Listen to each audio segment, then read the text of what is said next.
Hello friends. आज हम नया टॉपिक डिस्कस करेंगे, सॉर्टिंग एंड सर्चिंग टेक्निक्स।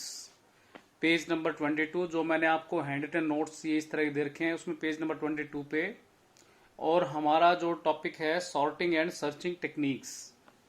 तो डाटा स्ट्रक्चर के अंदर हम एक नया अभी चैप्टर शुरू कर रहे हैं। ये हमने डाटा स्ट्रक्चर्स के कई सारे जो इम्पोर्टेंट कंसेप्ट थे वो हमने पढ़े हैं।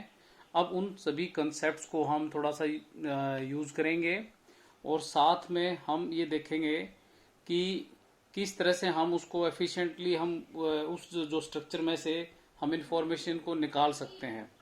ठीक है। तो उसके लिए अब पहला सॉर्टिंग। सॉर्टिंग का मतलब क्या होता है कि जो भी आपको पहले एक डाटा स्ट्रक्चर दे दिया, कोई भी एक लिस्ट, कोई भी एक एरे, कुछ भी अगर हमने आपको लिंक लिस्ट आपको दे दी, तो उसके जो एलिमेंट्स हैं उनको घटते क्रम में या बढ़ते क्रम में, असेंडिंग ऑर्डर में या डिसेंडिंग ऑर्डर में उनको स्थापित करना, उनको अरेंज करना, सॉर्टिंग में वो चीज आती है। सर्चिंग टेक्निक्स, सर्चिंग में आता है कि मैंने आपको एक लिस्ट दे दी और लिस्ट में से मैं ये कहता हूं कि आपने इसमें से ये आइटम, एक पर्टिकुलर आइटम, ये इस लिस्ट में है या नहीं है। ठीक है। जैसे फॉर एग्जांपल मैंने आपको एक लिस्ट दे दी, एक एरे दे दिया ए। ठीक, इसमें 5 एलिमेंट्स हैं आपके, 1 2 3 4 5। और मैं ये कहता हूं कि मैंने आपको एक की दे दी 4। ये देखो भाई, क्या 4 मेरा इस लिस्ट के अंदर कहीं है? अगर है तो मुझे दे देगा यस इट इज देयर, नहीं है तो कह देगा it is not present in the list.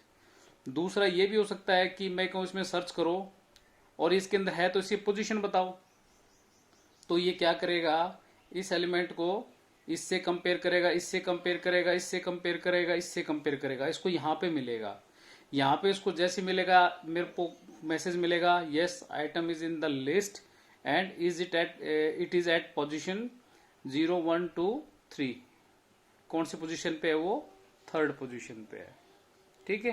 तो दिस इज सर्चिंग। तो सर्चिंग में अभी आपको डेफिनेशन बता देता हूं सिस्टमेटिक तरीके से। तो पेपर में आता है, आपने इस तरह से ही इसके बारे में लिखना है। Searching, finding one particular piece of information among large amount of data is known as searching. ठीक है। फाइंडिंग किसी भी एक पर्टिकुलर एक इंफॉर्मेशन, कोई भी उसको, जो भी आपके पास डाटा है, इंफॉर्मेशन, उसको ढूंढना बहुत बड़े डाटा में से, ये कहलाता है सर्चिंग प्रोसेस। ठीक है। Searching can be done in A list, array and in A file. अब हम सर्चिंग किस में कर सकते हैं? हम लिस्ट में कर सकते हैं, कोई भी गिवन लिस्ट है, कोई भी एक एरे है उसके अंदर हम कर सकते हैं, और कोई भी एक फाइल है। कई बार हम जैसे एमएस ऑफिस की फाइल है, वर्ड की है, एक्सेल की फाइल है, तो उसके अंदर भी हम कुछ एक आइटम सर्च करते हैं। तो वो भी एक, उसको भी मैं एक लिस्ट की तरह, एक डाटा स्ट्रक्चर की तरह ट्रीट करूंगा, क्योंकि मुझे वो आइटम उस फाइल में से ढूंढना है। पूरी फाइल, वो टेक्सचुअल फाइल होती है, उसमें लिखे होते हैं। ठीक है, फिगर्स भी होते हैं उसमें। तो उसके अंदर भी वही सेम, यही एल्गोरिदम काम करेगा। अब एक फाइल क्या होती है? A file is a group of records and each record of the file is associated with a key. ठीक, फाइल की अगर डेफिनेशन आती है तो आपने ये लिखनी है, it is a group of records. ठीक है। और हर कोई जो रिकॉर्ड है वो एसोसिएट होता है एक की के साथ। ठीक, यानी कि जो भी हम उसके अंदर टाइप करते हैं, चाहे वो वर्ड की फाइल हो, एक्सेल की फाइल हो, हर एक वर्ड को टाइप करते के साथ उसका एक इंडेक्स साथ में क्रिएट होता जाता है, जिससे मुझे ये पता चल जाता है कि ये जो आपने लिखा है, जो टाइप किया है, वो किस पोजीशन पे है। ठीक है। तो वो जो इंडेक्स है that is known as a key. For searching a particular record its key value must be known. अगर आपने कोई भी रिकॉर्ड सर्च करना है तो वो आपको उसकी की वैल्यूज का पता होना जरूरी है। ठीक है। कैसे? अब की क्या होती है वो देख लेते हैं हम। की इज दैट फील्ड, की वह फील्ड है, या फील्ड्स या ग्रुप ऑफ फील्ड हो सकती हैं। की is that field of A record that uniquely identifies it among many records. ठीक। तो रिकॉर्ड क्या होती हैं? जैसे कि मैं एक टेबल बनाता हूं आपके सामने, ठीक, ये आपका हो जाएगा रोल नंबर, ठीक, ये आपका हो जाएगा नेम, ये आपकी हो जाएगी क्लास। तो रोल नंबर 1 2 3, ठीक है। नेम हो जाएगा आपका ABC, क्लास हो जाएगी 3rd 4th 3rd,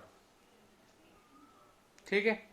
तो इस केस के अंदर आपकी जो की भी होगा, की दिस इज रोल नंबर, ठीक। रिकॉर्ड क्या होगा, दिस इज रिकॉर्ड, इसको हम क्या बोलेंगे, रिकॉर्ड।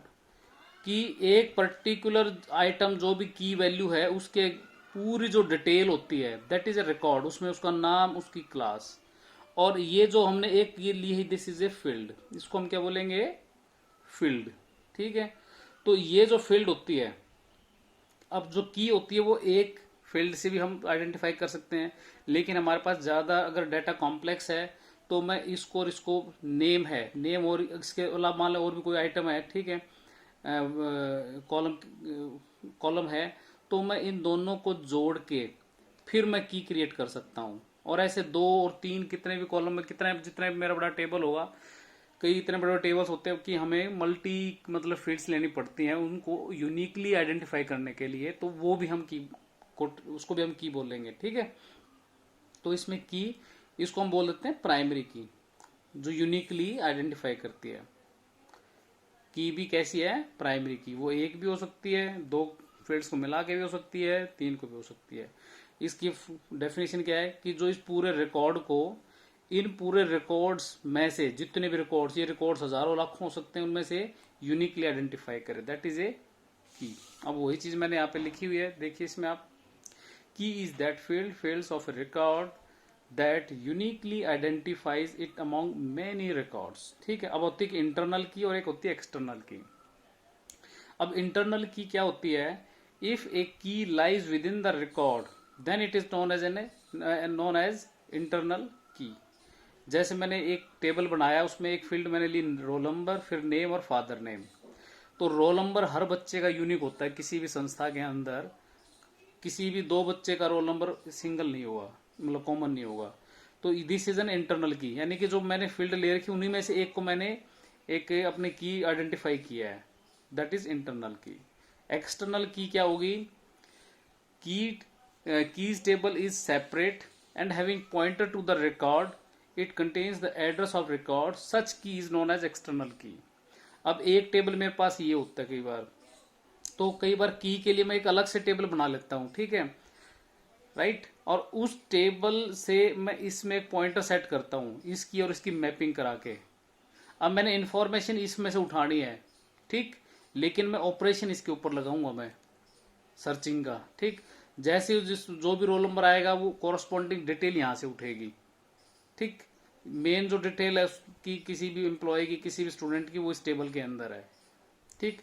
तो मैं इस टेबल की सहायता से इस टेबल में से रिकॉर्ड्स को फैच करूंगा, उनको उठाऊंगा, फिर प्रोसेस करूंगा।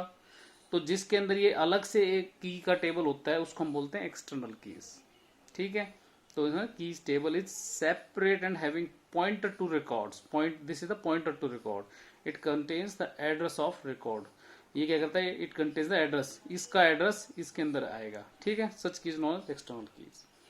अब आती है primary key, a key which uniquely identifies a record in a table, this is not a primary key, this is known as a primary की। जैसे इसमें मैंने प्राइमरी की क्या होगी मेरी, कि ये मेरा एक रिकॉर्ड है, ठीक, ये इस पूरे रिकॉर्ड में इसको यूनिकली आइडेंटिफाई करता है, that is known as a primary key. अब आती है सेकेंडरी की, उसके बाद क्या आती है, सेकेंडरी की, कीज अदर देन प्राइमरी की that uniquely identifies the record in a table, ठीक है। तो उसको मैं क्या बोलूंगा, सेकेंडरी की। सेकेंडरी की क्या होगी कि कई बार क्या होता है कि मेरे पास प्राइमरी की ये है, लेकिन कई बार मुझे जरूरत पड़ जाती है कि मैं नेम के हिसाब से सर्च करूं। अगर नेम मान लो यूनिक है, जैसे ये यूनिक है, रिपीटिंग नहीं है, तो ये भी प्राइमरी की तरह ये फील्ड काम कर सकती है, होती नहीं है, ये काम कर सकती है। तो इसको मैं क्या बोल दूंगा, सेकेंडरी की। इसको मैं क्या बोल दूंगा, सेकेंडरी की, ठीक है। यानी कि इसके फील्ड के अंदर भी वही कैपेसिटी है जो कि इस प्राइमरी की के अंदर है। It is known as a secondary key. तो इस ये आप समझ गए होंगे सेकेंडरी की। उसके बाद आती है इंटरनल सर्च। इंटरनल सर्च क्या होगी? Searching is performed on a table, if that table resides in main memory then it is an internal search. Simple सी डेफिनेशन इंटरनल सर्च क्या होगी कि जब मैंने सर्च करना है, ठीक है, और सपोज ये टेबल है और इस टेबल के अंदर जितने रिकॉर्ड्स हैं, सपोज 1,00,000 हैं, 10,000 हैं, 10 हैं, 20 हैं, कितने भी हैं, अगर वो सारे के सारे आपकी रैम यानी कि जो टेम्पररी मेमोरी प्राइमरी मेमोरी उसके अंदर रिजाइड कर रहे हैं, तो और फिर मैं उस पर सर्चिंग करता हूं, then such search is known as internal search. ठीक है। एक्सटर्नल सर्च क्या होती है? अगर जैसे ये मेरा टेबल है और इसमें टेबल मेरा बहुत बड़ा है, सारे के सारा जो मेरा डेटा है, इसका रिकॉर्ड्स हैं, वो मेरे रैम के अंदर नहीं स्टोर हो पा रहे हैं, कुछ एक उसमें स्टोर हो रहे हैं, तो कुछ एक जो मेरा बचा हुआ डाटा है, क्योंकि सर्चिंग तो मैंने पूरे टेबल पे लगानी है, तो कुछ उसका पोर्शन आपका मेन मेमोरी में स्टोर होगा, कुछ पोर्शन आपका हार्ड डिस्क पे स्टोर होगा। तो जब टेबल आपका इस तरह से दो पोर्शन में डिवाइड होता है, लेकिन सर्चिंग हमने फिर भी उस पर करनी होती है, तो such type of search is known as external search. उसको हम क्या बोलते हैं? If such table is very large, some part of it is residing in secondary memory, then such search is known as external search. Type of search. अब हम देखते हैं कि टाइप ऑफ सर्च कितनी तरह की हो सकती है। सर्चिंग कैन बी, एक तो सीक्वेंशियल सर्च या लीनियर सर्च हो सकती है, ठीक है। दूसरी बाइनरी सर्च हो सकती है। तीसरी इंडेक्स्ड सीक्वेंशियल सर्च हो सकती है कि सीक्वेंस हो लेकिन उसका एक इंडेक्स हम पहले बनाएं, ठीक है। इंटरपोलेशन सर्च हो सकती है। इंटरपोलेशन सर्च क्या होती है कि जैसे कि मेरे पास एक गिवन लिस्ट है, कोई डाटा है एक लिस्ट के अंदर, ठीक है, उस डाटा को मैं पहले स्टडी करता हूँ कि वो डाटा में कितना कितना अंतर है, जैसे रीजनिंग के क्वेश्चंस आते हैं, फिर उसके बेस पे मैं ये बता सकता हूँ कि आगे इसका आइटम कौन सा आएगा या इसके अंदर कौन सा आइटम आएगा। That is known as an interpolation. जैसे हम वेदर फोरकास्टिंग करते हैं, पिछला डाटा हम उसको एनालाइज करके फिर आगे का हम इंटरपोलेट करते हैं कि आगे कल का तापमान ये होगा, बारिश होगी नहीं होगी, इस तरह। That is an interpolation technique. उसके बाद हम करते हैं ट्री सर्च। ट्री सर्च आपका ट्री जिसके अंदर हम यूज करते हैं डाटा स्ट्रक्चर और फिर हम सर्चिंग करते हैं उसके अंदर, तो होगा ट्री सर्च। तो ये 5 हम सर्चिंग इसमें करेंगे, ठीक। अब हम पहला इसमें ये एल्गो करते हैं लीनियर सर्च, ठीक है। लीनियर सर्च करेंगे हम आज।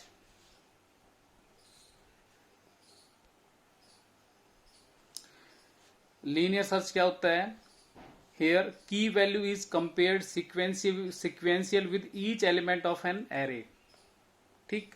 लीनियर सर्च होता है एक लाइन में, क्लियर, कि जैसे आपने कोई भी लिस्ट एक बना दी, लीनियरली सर्च करेंगे, पहले इससे कंपेयर करूंगा, फिर मैं इससे करूंगा, फिर इससे करूंगा, फिर इससे करूंगा, ठीक है। इस की को, इसको हम क्या बोलेंगे? Linear search. की आप समझ गए ना, this is the key which is to be searched among the given items of a list, ठीक है, या फ्रॉम ए गिवन लिस्ट। तो here key value is compared sequentially with each element of an array. समझ गए? इसका algorithm देखते हैं अब हम। लीनियर सर्च एल्गोरिथम, इसके अंदर इनपुट क्या लेंगे? डेटा, ठीक है, एन की एंड लोकेशन, ठीक। जहां पे डेटा क्या है? Data is an array having all elements, having all elements. एक एरे है उसका नाम है डेटा, जिसके अंदर सभी एलिमेंट्स हैं। एन टोटल एलिमेंट उसमें कितने हैं? की जो मैंने आइटम सर्च करना है वो की है, और लोकेशन, और उस की आइटम की location of A search item, कि जो मैंने की आइटम की उस लिस्ट के अंदर क्या लोकेशन है, वो लोकेशन में आएगी मेरी। तो ये 4 हम इसके अंदर वेरिएबल ले रहे हैं, ठीक है। एक एरे टाइप है, एक सिंपल स्ट्रेंथ बताएगा, एक आइटम को स्टोर करेगा, एक उसकी लोकेशन को बताएगा।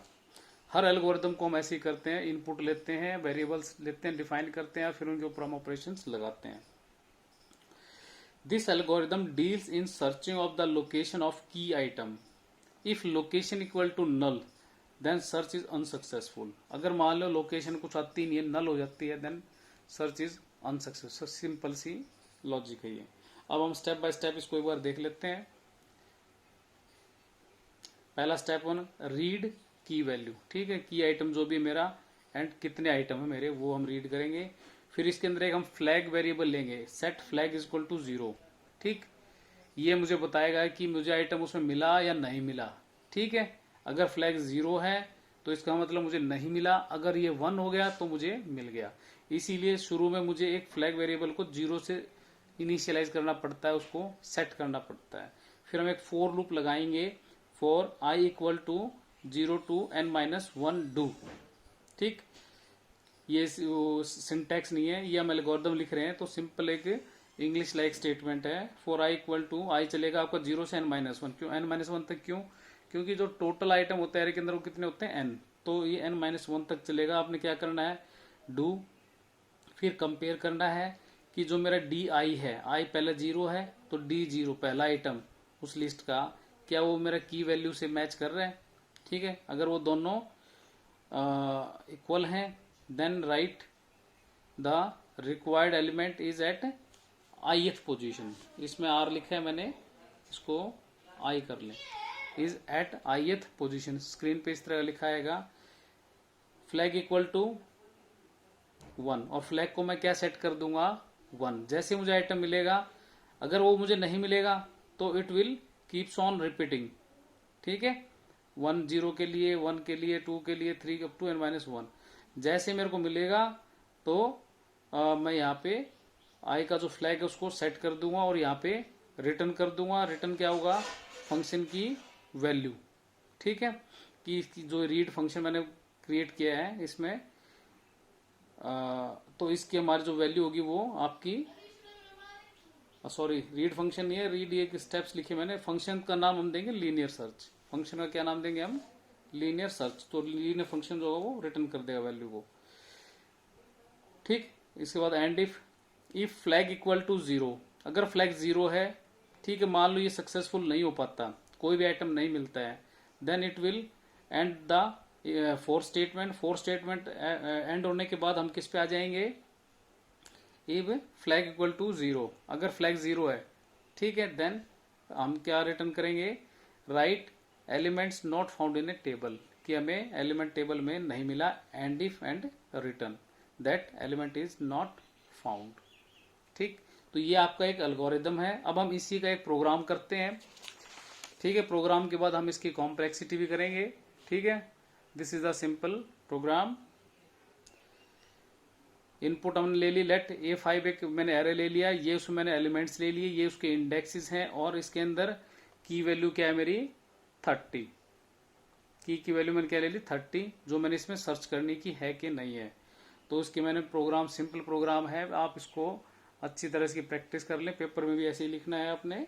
मेन इंटीजर, मैंने एक एरे को जिसमें कि 5 एलिमेंट इनिशियलाइज कर दिया विद दीज एलिमेंट्स। पहले से मैंने डिफाइन कर दिया, मैंने डायनामिक इनपुट नहीं कराई अब की बार, स्टैटिकली मैंने पहले से ही इसको इनिशियलाइज करा दिया। इंटीजर, फिर मैंने ले लिया की, और फ्लैग इक्वल टू 0 को मैंने सेट कर दिया। 2 मैंने इंटीजर टाइप के वेरिएबल ले लिए, की और फ्लैग, इसको 0 से मैंने इनिशियलाइज कर दिया। फिर मैं लिखूंगा प्रिंट एंटर सर्च की।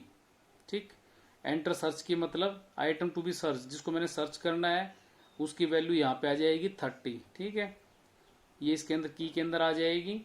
फिर मैं क्या करूंगा? For i equal to 0, i is less than 5, i plus plus. ठीक, अब मेरा जो सर्च चलेगा 0 से लेके 5 तक चलेगा, लेस देन 5। क्लियर? क्योंकि 5 मेरे क्या है? टोटल आइटम है, तो लेस देन 5 यानी कि 4 तक। 4 यानी कि तो मेरे 5 आइटम पूरे हो गए। ठीक, अब 4 के अंदर ही मैं एक और लूप चलाऊंगा, इफ की इक्वल टू ए आई। ठीक है, यहाँ कंपैरिजन करूंगा मैं, असाइनमेंट नहीं है। ठीक है, वहां पे आप असाइनमेंट लिख सकते हो, नहीं तो अगर आप चाहो तो इसके एल्गोरिदम में भी यहाँ पे भी डबल वो लगा सकते हो आप। ठीक, कंपैरिजन। क्लियर? ये कंपैरिजन ऑपरेटर है, मैं इसमें कंपेयर करूंगा। इफ की इक्वल टू ए आई। ठीक, अगर वो दोनों बराबर हो जाते हैं, यानी कि ए आई के अंदर मुझे 30 वैल्यू मिल जाती है।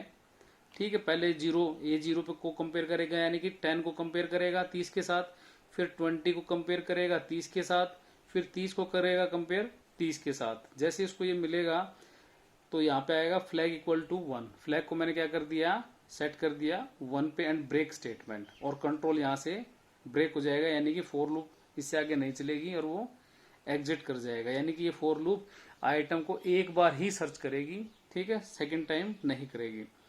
तो एग्जिट करके फोर लूप से यहाँ पे हम आ जाएंगे इफ फ्लैग इक्वल टू 0, 0 नहीं है, इसको आप 1 करें। अगर फ्लैग 1 है, क्योंकि हमने फ्लैग को इसके अंदर 1 सेट कर दिया, 1 सेट कर दिया, तो it means the item is found, print f key is found, else print f key is not found. ठीक, एल्स क्या होगा, अगर ये 1 है तो फाउंड हो गया, एल्स क्या होगा, अगर मान लो उसको उसमें नहीं मिला तो फ्लैग को मैंने 1 सेट किया ही नहीं, वो फोर लूप पूरे एग्जीक्यूट होके इससे एग्जिट कर जाएगी। करने के बाद यानी कि मतलब 4 तक करने के बाद फ्लैग का स्टेटस यहाँ पे फिर चेक होगा। यहाँ फ्लैग का स्टेटस क्या मिलेगा आपको, 0 मिलेगा, तो ये वाला एग्जीक्यूट होगा नहीं, एल्स पार्ट आपका एग्जीक्यूट हो जाएगा, key is not found and program is complete. ठीक, ये सिंपल सा प्रोग्राम है। आप इसको आपको ऑनलाइन जो सी कंपाइलर है उसके ऊपर आप इसको रन करके देख लें एक बार।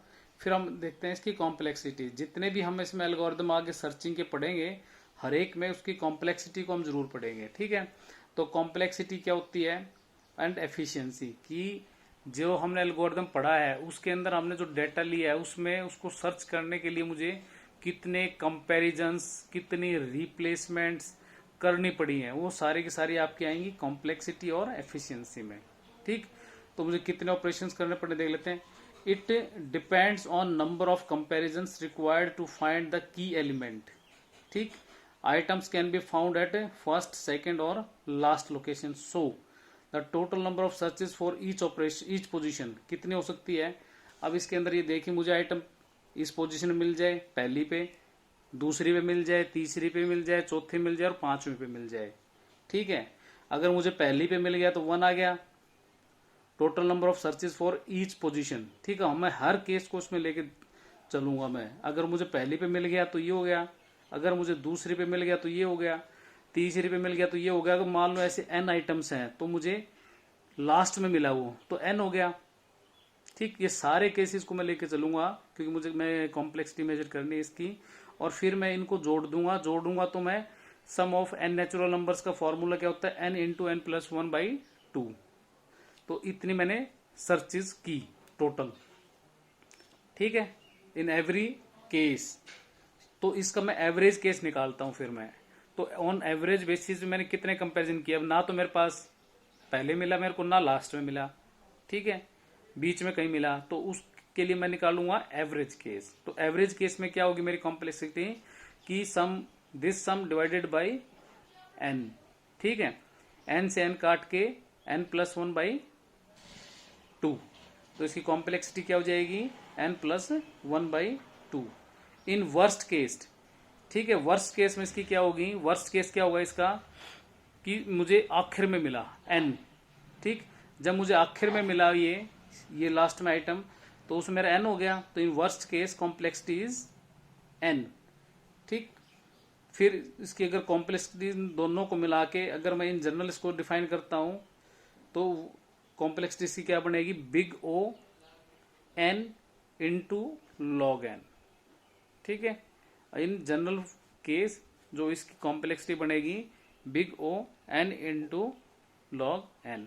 एवरेज केस में ये हो जाएगी, वर्स्ट केस में ये हो जाएगी। तो इससे आप ये समझ सकते हो कि आपको एक आइडिया हो जाएगा कि इस जो भी एल्गोरिदम है उसकी कॉम्प्लेक्सिटी क्या रहेगी। ठीक, ये हर एल्गोरिदम में आपने स्टडी करना है। तो मुझे उम्मीद है ये आप समझ गए होंगे आज के टॉपिक्स जो भी हमने डिस्कस किए हैं सर्चिंग के बारे में, और उम्मीद करता हूं कि अगर आपको पेपर भी अच्छा करेंगे, आप मेरे इस चैनल को लाइक करेंगे, इसको सब्सक्राइब करेंगे, ठीक है, और अपने जितने फ्रेंड्स हैं उनको सर्कुलेट करेंगे, ताकि इस लॉकडाउन के पीरियड में मैक्सिमम स्टूडेंट्स को ये एक इजी हिंदी लैंग्वेज में ये नोट्स अवेलेबल हो जाएं और वो अपने पेपर की अच्छी से तैयारी कर सकें। Thank you students.